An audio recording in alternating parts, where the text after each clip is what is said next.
Paul, fresh from a scouting mission in Hull last night, what did you learn that you maybe didn't know already about them? No, I didn't learn anything. I've seen them live 3 times now because their fixtures have always fallen quite nice. So I always try and watch an opposition.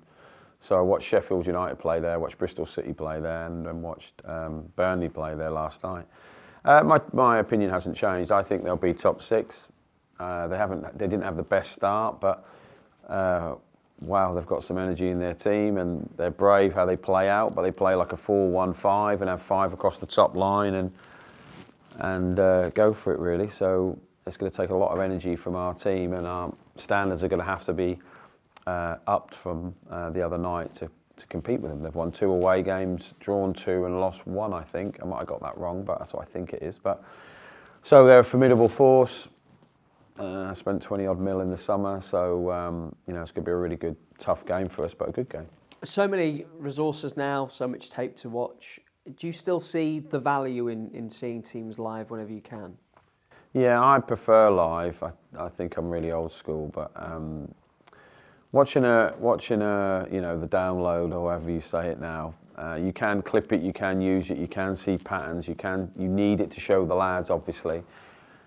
But actually going to the game itself is good. Like me and Rich go to a lot, and Hammy and Andy do as well. But you sometimes hear things, see things differently, hear crowd reactions to players. You sort of see little nuances a bit more. And obviously, I know you can on the footage that we get, it's at wide angle. But when you're actually there and you see how that, you know, they're attacking this goal, but you look at how they set up on the halfway line, you can just tilt your head a bit. So I prefer it, I do. And in fairness, I'm a football fan, so there's something quite exciting about walking into a stadium and watching a game. So yeah, if I can, and it's the same when we sign players, I always like to try and get a live view on them as well. But obviously you can't go to every game you want to or see everything you can, so you have to put a lot of trust in your analysts. Tell me about your analysts, because they might be, in my opinion, maybe the friendliest 3 in the building. Are they? I think so, yeah. Wow, that's good. I mean, they're great kids. I mean, one can even fly a drone, which is always impressive. The footage off that is a joke. So they film training every day, and we watch that back every day. They do loads of work. If I actually brought in how the week, I mean, you better to ask Rich really, this is Richie's baby, but how the week starts and how much information, then it gets chopped down, and they watch 3 or 4 games, and we break it into, like today will be out of possession, and then tomorrow's in possession, and then we break down all their set pieces and all their not formations, but yeah, different parts of the pitch, how they play out from the back, how they play their goal kicks, how they do their throw-ins, so everything. But then they also go through all the stats of all the players, all their heat maps. Like they're literally, I mean, I'll be better instead of me talking about it, is to put it on an online link, and you can see the information that we have on the opposition. But all that aside, and that's why coaches get irritated, possibly, that you put all that work in prior to a game, and then, not through choice, the team underperform. You're like, wow, we've done all that work for this 90 minutes and it's come to nothing. And that's why, yeah, defeat's so hard to take. But yeah, all 3 of them in there are great. And like this morning before I came in here, we'd already clipped Tuesday night's game. Then Andrew, one of the analysts, comes into my office with me and Hammy, and then we go, right, we're going to show the players that. I'm not going to show the squad that. I'm going to show the individual player that. That's an individual meeting. That's an individual meeting. That's a team meeting.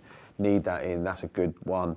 So I need a good clip in because I'm showing a few lively ones. So we go through that. So once I've done this press, I go back in there, double check everything's right, make sure I'm happy with all the part of the meeting I'm showing them, and then we do it. And then we show them the next game straight after. Mayhem. You gave us the unfortunate update on Ryan Ambit on Tuesday, and I know everyone will rally around him. How's everyone else doing, rest of the squad? Marcus Harness is a little bit sore, but I don't think anyone else. There's no injury updates from Tuesday night at all, so I should have a full pick, which is good. And you know, I've got people just outside the squad that not that I forget about, but like Connor, Tom, Tomo, so they're itching to get back in as well. So, hopefully they'll get an opportunity soon. You picked up 2 points from your last 2 away games, sign of progress on the road. How much better will those points look if you win on Saturday? Yeah, obviously really good. If you pick 5 points up in 3 games, I think that's pretty good with 2 away trips. And maybe I'm a bit harsh on my review of Tuesday night's game with the go to London then go to Oxford. It's not ideal back-to-back away games, but if you follow it up with a home win, it's a good week. 5 points in the Championship week is excellent, in fairness. So I would definitely take that. I'm still a little bit frustrated we haven't picked up more away from home, and both games could have ended in a defeat. I'm not trying to positively spin it, but if they had turned into victories, then we'd be like a point off the playoffs. And not that I'm getting ahead of myself, but you're always trying to claw as many points as you can when you can, because there'll be times when you can't buy a win. So yeah, we need this is like this run of games. I think we've got something like 4 away and 1 home or something. Someone told me that. I could be a lie, but so the home game is even more important than normal.